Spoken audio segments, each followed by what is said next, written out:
Nagpaulan ng 3-point shots at napakaganda po ng shooting ng TNT at dahil pala yun sa mga sigawan ng Ginebra fans na uwian na raw. Nung narinig nila ito, biglang nag-init ang kamay ng lahat ng main man ng TNT especially sa second quarter.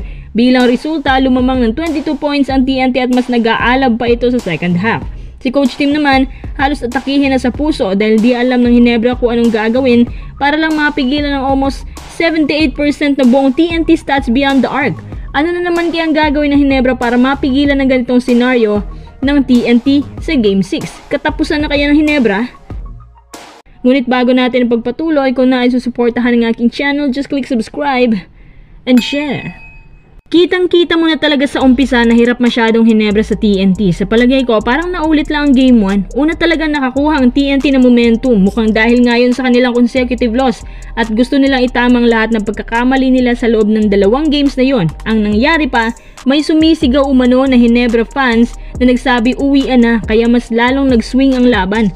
Parang mas pinipiko ng TNT boys. At doon na mas nag-init ang TNT hanggang sa si Calvin Oftana nagpaulan na ng 3 pati si RR Pugoy at mas bumilis pa ngayon si Jason Castro. Kapansin-pansin din yung depensa ng Ginebra na abuwal kasi hindi na nila alam kung sinong babantayan dahil halos lahat nakakaambag. Si LA Tenorio panituro kung saan dapat pumuesto ang mga nakapula. Tsaka si Tenorio lang ata ang may solid composure sa Ginebra.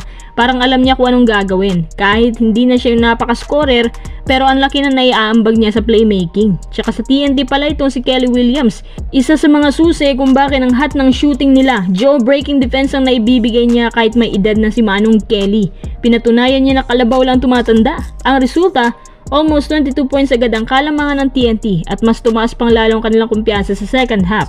Mas lalong wide open lang ang depensa ng Ginebra. Actually, si Scottie talagang nakikita ko na sumubok na habulin ng TNT. Parang siya yung naging import sa gabing yun. Kahit sang anggulo, ginagawa niya lahat at kita mo yung pagod niya. Parang kinakaya na lang niya para makasurvive ang Ginebra sa second half. Habang yung TNT naman, nagpapaulan pang lalo ng 3. Yung mga tira nila, nagngangali talaga. Parang mas inaral pa nila ang sulok na pwedeng maging another weakness ng Ginebra. Ang resulta, tambakol sila at parang sinasabi ng TNT na ganyan sila kung bumawi. Pero may mga ilang netizens naman nagsabi na binigay lang daw ng Ginebra yan sa TNT para talaga umabot ng Game 7. Alam niyo mga kuys, di ko masasabi kung totoo yan, pero sa palagay ko mukhang maaga lang talagang bumigay ang Ginebra. Ang ginawa kasi ng TNT, parang ginulantang nila agad ang Ginebra. Plano talaga nilang paghabulin sila na hindi sila makabangon. Ito din mismo ang ginawa nila sa Game 1. Kumbaga, bulabog style. Tsaka nagpapasalamat din ang TNT sa mga fans na Ginebra, sa mga pang-aasar nila. Yun daw ang gas nila para ipagpatuloy pang hot shooting.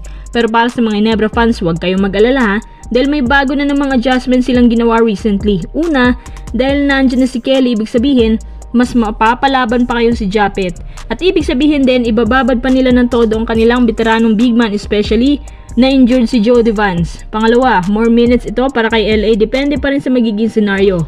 Ngayon kasi kailangan talagang leadership niya. Pangatlo, Justin Brownlee to the rescue na naman at mas more minutes pa umano sa huling quarter. Naku, JB, all out na yan masyado. Pang-apat, more shots outside nang sa ganun mabasag din ang depensa ng TNT na sobrang higpit. Ibubuhos na lahat ng Ginebra sa Game 6. Huwag lang silang ma-instant kill. Baka kasi magkakatotoo na yung sinasabi ni Coach Shot na TNT in 6. Sa palagay ko ang gagawin ng TNT sa Game 6 gaya ng Ginebra, ibubuhos pa nila ang buong lakas dahil 1 win na lang panalo na. Tsaka alam nyo ba na malakas talagang kutob ng TNT ngayon na sila talagang mananalo?